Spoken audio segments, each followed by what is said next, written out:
Welcome to Life High. We're so glad that you're here. My name is Grant. If we haven't had the chance to meet, right now we are in a series that we are calling Awakening.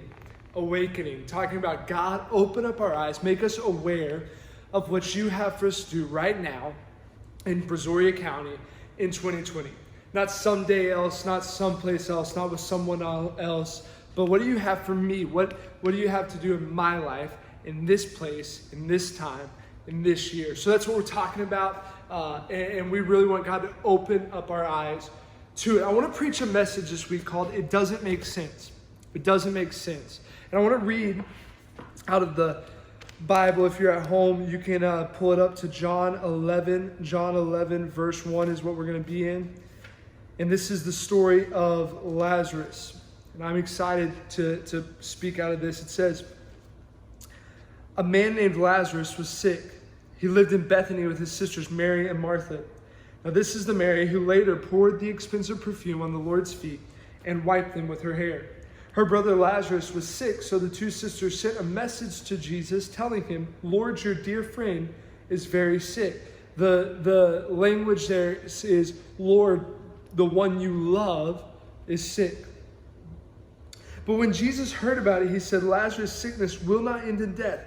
No, it has happened for the glory of God, so that the Son of God will receive glory for this. So Jesus loved Martha, Mary, and Lazarus.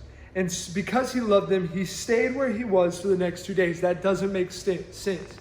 Jesus, the one who has the power to heal anybody, touch disease, he is the resurrection, he is the life. It says his love caused him to stay. It doesn't make sense. That doesn't make sense. Was Jesus aware to the plan of God? Was Jesus aware to what God wanted to do beyond what just made sense? He goes on to say that those who walk in the light will not stumble. Those who walk in the darkness will stumble. After, he says, now after staying 2 days, we're going to go back to Judea to heal Lazarus. His disciples say, Jesus, we can't go back to Judea. They try to kill you there. They'll try to murder you there. That's where they try to stone you. Jesus says, we have to go. And he says, it's for your sake.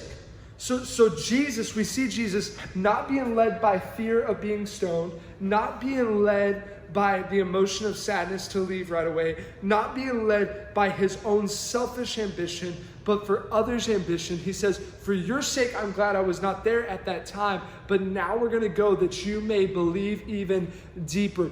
Was Jesus not aware at all times of the plan of God?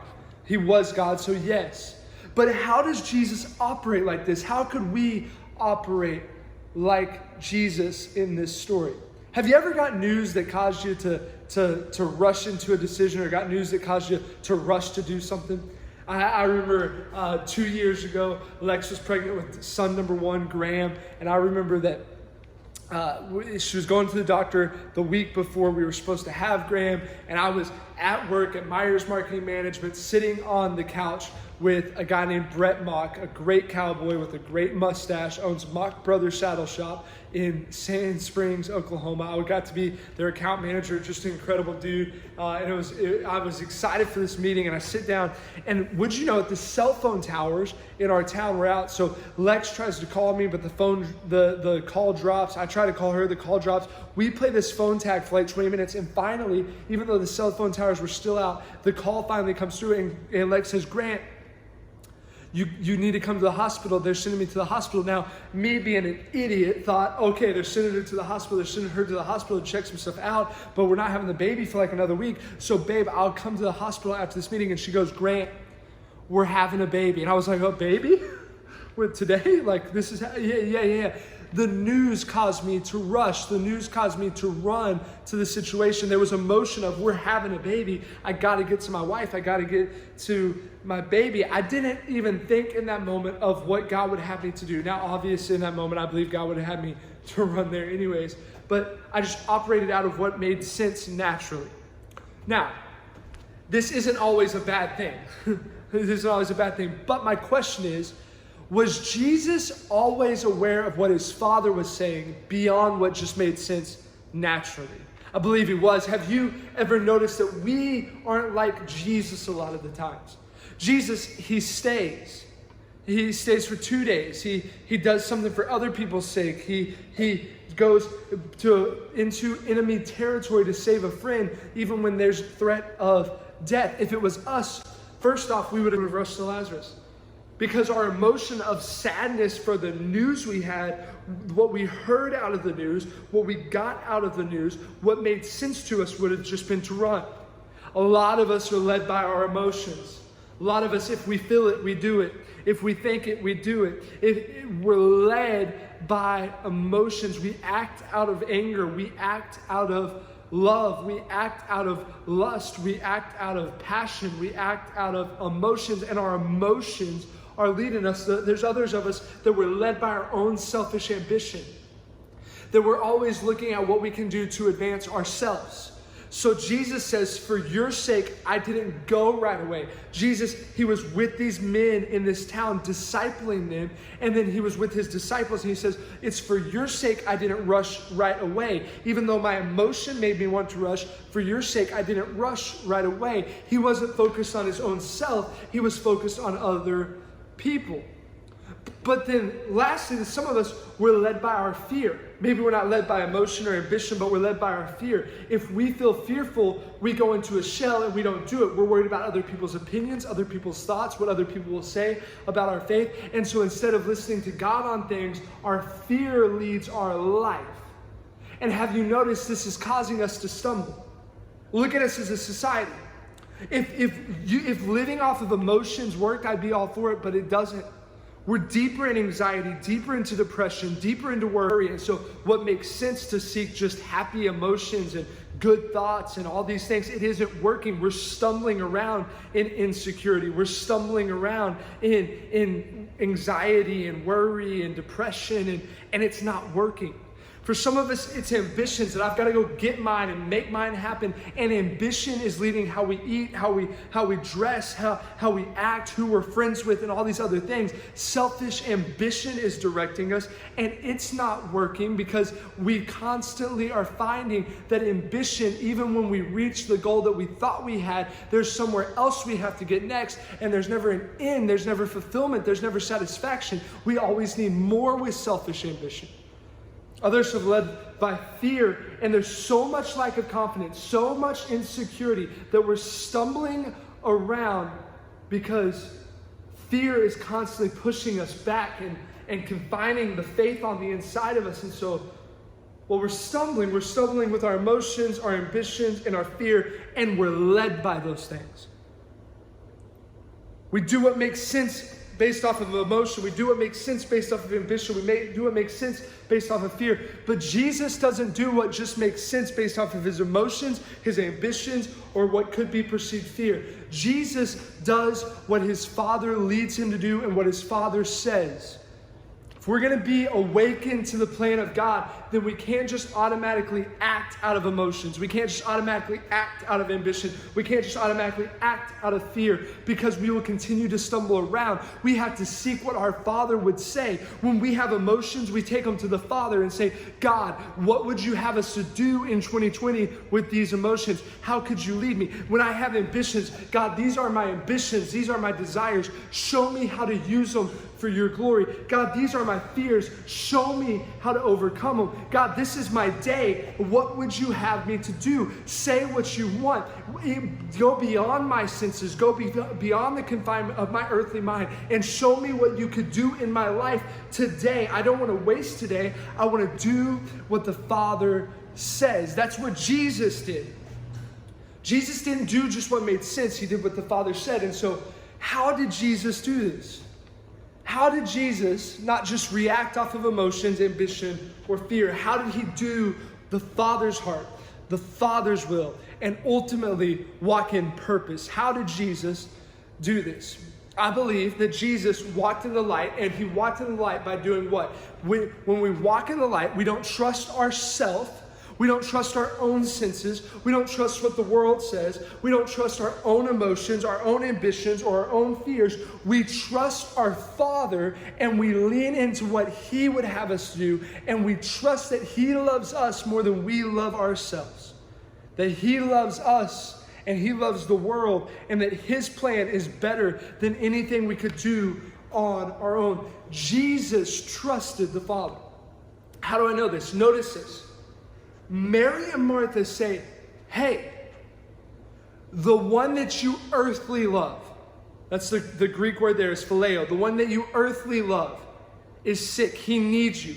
So they try to pull Jesus away from the place that God has him in on assignment based off of earthly love.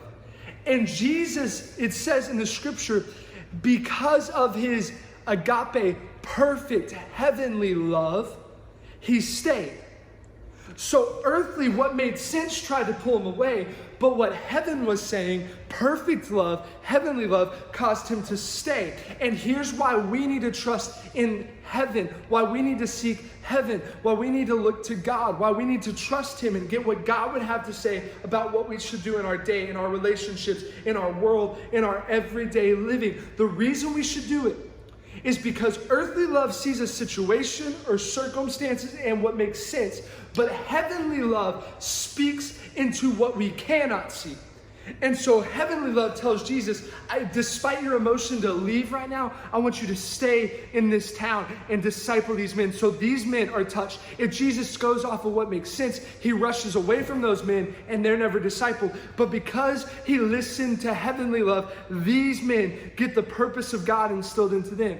Then over here, he doesn't do selfish ambition. He does it for the sake of the disciples. And the disciples' faith is grown. If he rushes out of ambition, he doesn't bring the disciples with him, and their faith is not grown. And so now Jesus has affected these men and these men. And then lastly, he goes beyond fear, beyond the fear of people stoning him, to walk into Lazarus and be the resurrection and be the life. And now Jesus didn't just save Lazarus, but he has walked in purpose in all three groups of people. Heavenly love was working beyond what earth could see. Earth was saying, you've got to go to your friend Lazarus.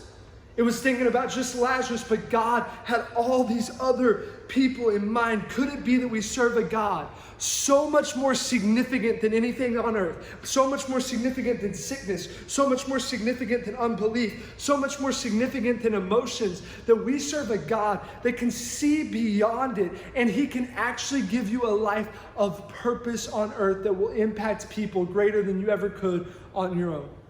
You want a real life sermon illustration? I was in preparation for this message. I didn't want to work out. I didn't feel like it. My emotions were telling me, don't work out. My fear was telling me, don't work out. You've got to prepare for service tonight.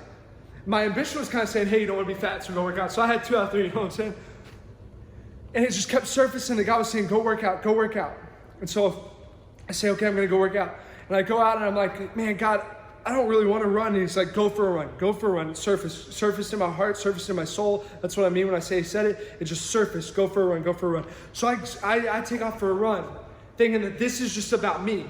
This is about to strengthen my discipline, to loosen up my mind. And as I'm on the run, I turn into Freedom Park and I see one of our students, Gabe. And Gabe stops me and says, Grant, I can come to church tonight. Can I please get a ride? And I'm like, absolutely, man. I give him my number and I make plans to go pick him up after my run. And as I'm running back towards my house, God speaks to me and says, Grant, this run wasn't for you. This run was for Gabe.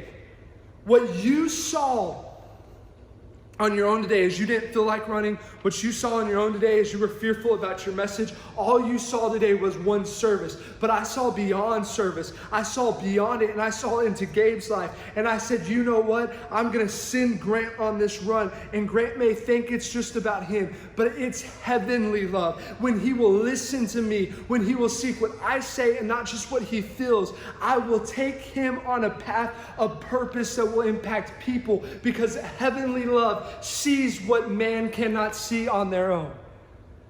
And so my question is, what will you value as significant in your life?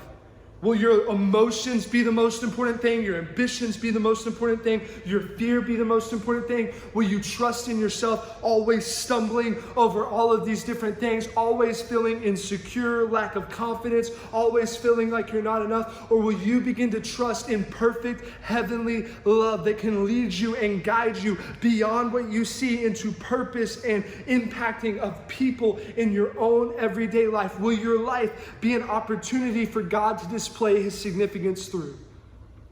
Will you take your life and say, God, here it is. Speak into it. Tell me where to go, what to do, what to say, who to be. Lead me. Don't let my emotions and my ambitions and my fear and what makes sense lead me, but let what you speak from heaven lead my life.